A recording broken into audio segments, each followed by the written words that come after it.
Hello dear students, pre board examination basic mathematics का बेटा आज हम सेक्शन ए सॉल्व करेंगे, जो कि आपको पता ही है 20 मार्क्स के एमसीक्यू होते हैं।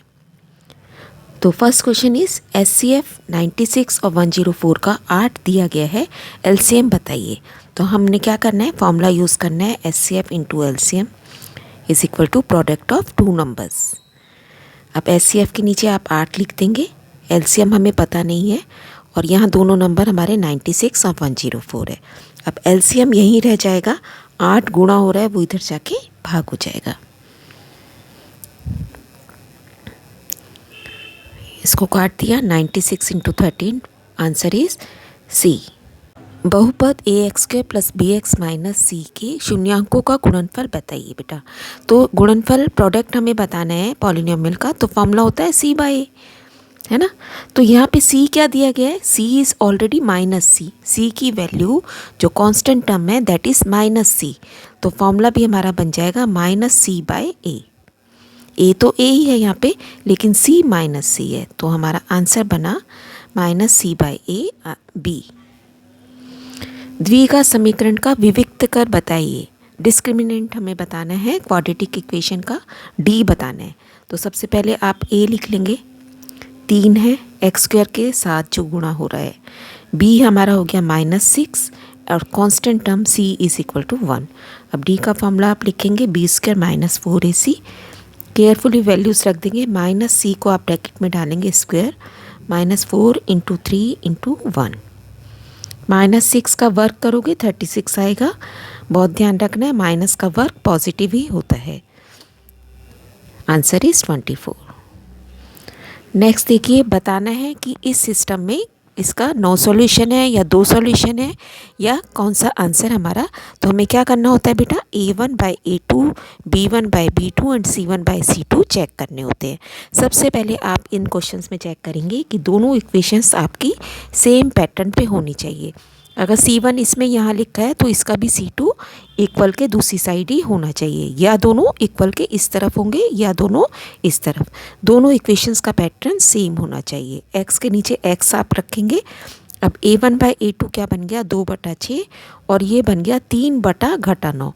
तो एक पॉजिटिव है एक नेगेटिव है, सॉल्व करे बिना ही हम बता देंगे दोनों इक्वल नहीं है। तो ऐसे केस में क्या होता है, ओनली 1 सॉल्यूशन। दो अभाज्य संख्याओं का एचसीएफ, प्राइम नंबर्स का एचसीएफ इज ऑलवेज 1। मूल बिंदु से 4 - 3 की दूरी बतानी है। तो मूल बिंदु क्या होता है, 0 0, यानी कि आप 0 0 के साथ फॉर्मूला लगा देंगे। 4 - 0 whole square plus -3 - 0 whole square, ये रह गया 4 - 0 4 स्क्वायर प्लस -3 का स्क्वायर। 0 को जमा या घटा करो कुछ नहीं बदलेगा, है ना, आपकी टर्म एज इट इज़ रहेगी।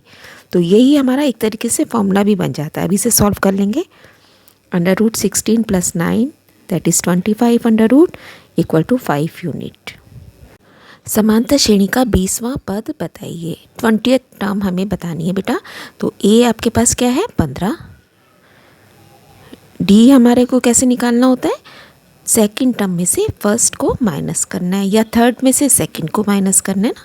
तो 12 - 15 दैट विल बी -3। साइन का ध्यान रखना है। जो क्वेश्चन करो, चाहे आप क्वेश्चन कम करना बेटा, लेकिन जो करोगे उन्हें पूरा केयरफुल होके करना है। कैलकुलेशन मिस्टेक हमारे सारे ही नंबर कटवा देती है ना। तो अब हमें निकालना है A20। A20 का फॉर्मूला लिख लेंगे, a + 19d। ए की वैल्यू 15 19 और डी का माइनस में है क्योंकि इसलिए ब्रैकेट में डाल दिया। 15 - 57 दैट इज इक्वल टू -42। किसी समांतर श्रेणी का प्रथम पद, फर्स्ट टर्म में 7 लिखते जाएंगे और 13th आपको 35 दिया हुआ है। तो इसका डी बताना है हमें। 13 का मतलब a + 12d। सेम तरीके का क्वेश्चन दिया गया है हमें। ए की वैल्यू रख दी, उसमें पिछली बार में हमें डी दे रखा था, अब की बार डी निकालने को बोल दिया। Answer is 7/3। D E is parallel to B C. These theorem apply करनी है, आप समझ ही गए होंगे क्वेश्चन देखते ही। जो मेजरमेंट दिए गए उन्हें लिख लेते हैं। A D is 1.2, this is 3.6, ये 3 है, ये पूरा हमें बताना है। तो आप देख रहे हैं बेटा 12 3 जा 36 होता है ना, तो ये इसका मतलब 3 गुना है। तो 3 किसका 3 गुना है? 1 का। मेंटल मैथ्स का क्वेश्चन है, तो पूरी साइड अगर ये 1 है ये 3 है तो पूरा कितना हो गया? 4। इसको करके भी देख सकते हैं आप। इधर का रेशो बराबर होता है इधर के रेशो के। सॉल्व करेंगे, ए ई आपके पास आ जाएगा 1.2 इंटू 3, 3 से 3 कट गया। अब पूरा ए सी क्या बन गया? A E plus E C that is equal to 1 + 3 = 4 cm। A B C is similar to D E F, और 2 एंगल्स दिए हुए हैं, तीसरा बताना है। वेरी इजी अगेन, दोनों को ऐड करके 180 में से माइनस कर देंगे। ये 47 है, ये 83 है, टोटल हो गया 130। तो तीसरा 50 डिग्री है ना। ये आपको पता ही है कि अगर सिमिलर है तो ए डी के बराबर होगा, बी ई के बराबर है ना। sin 30 cos 60, sin 30 is 1/2, cos 60 is again 1/2, multiply करना है 1/4 आंसर। एक वृत्त की कितनी स्पर्श रेखाएं हो सकती हैं? टेंजेंट्स कितने हो सकते हैं? तो इनफाइनाइट टेंजेंट्स हो सकते हैं। 5 मीटर लंबी छड़ी की छाया 2 मीटर लंबी है। Shadow of a 5 metre long stick is 2 metre long. एक रफ फिगर ड्रॉ कर लेंगे। 5 मीटर अगर इसकी हाइट है, 2 मीटर शेड है इसका। अगर ये हाइट 12.5 होती तो हमें शेड की लंबाई बतानी है बेटा। 12.5, तो जितना इसका प्रपोर्शन चल रहा है उतना ही दूसरा, एक तरीके से ये छोटा मॉडल है ना। तो 5/2 is equal to 12.5 upon x। Shade को हमने क्या मान लिया? x। अब आप x तिरछी गुणा करके x निकाल लेंगे। दिस इज़ 12.5 इंटू 2 25 बन गया, divided by 5 is 5 metre answer.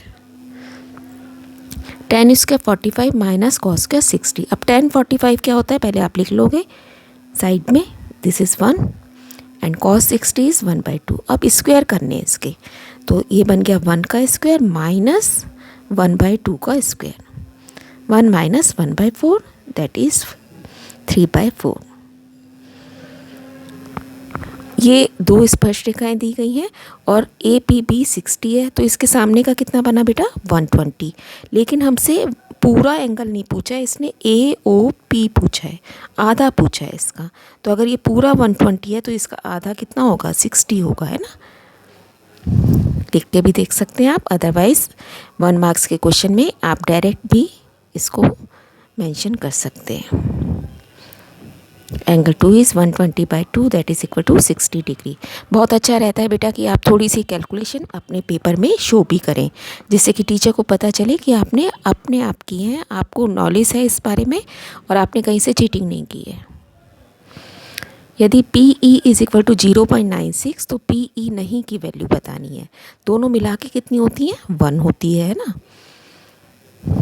तो पी ई बार भी बोल देते हैं हम। इसकी वैल्यू 0.96 है, इसकी हमें निकालनी है। ये इसके साथ प्लस हो रहा है, इधर जाके माइनस हो जाएगा 1 में से।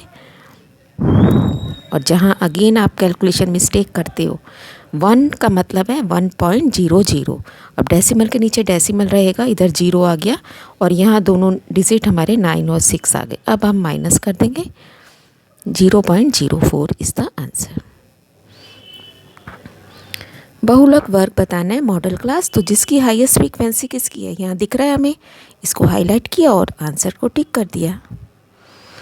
CSA ऑफिस सिलेंडर दिया क्या गया है? Radius 3 cm, height 14 cm। Very easy formula 2πRH। Values रख देंगे। पाई की वैल्यू 22/7 है, आपको पता ही है। जहाँ अगर नहीं दी गई तो हमेशा 22/7 यूज़ करना होता है। आंसर इज़ 264 वर्ग cm।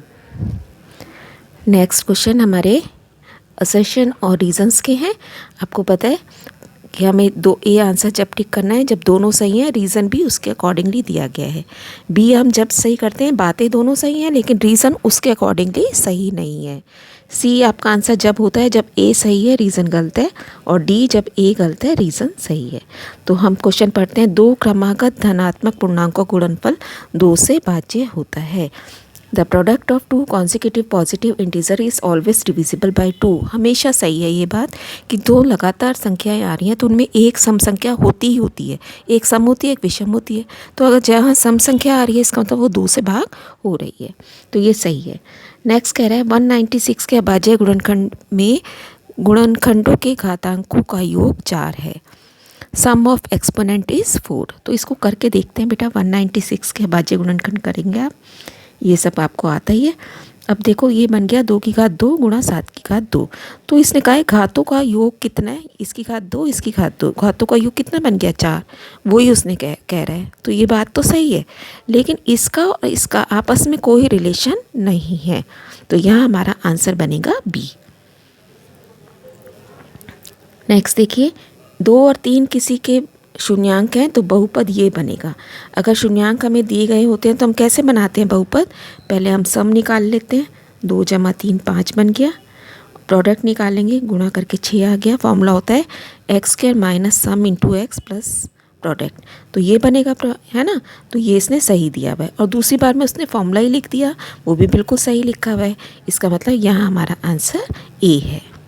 दैट्स ऑल बेटा, very easy paper, keep on learning, stay blessed.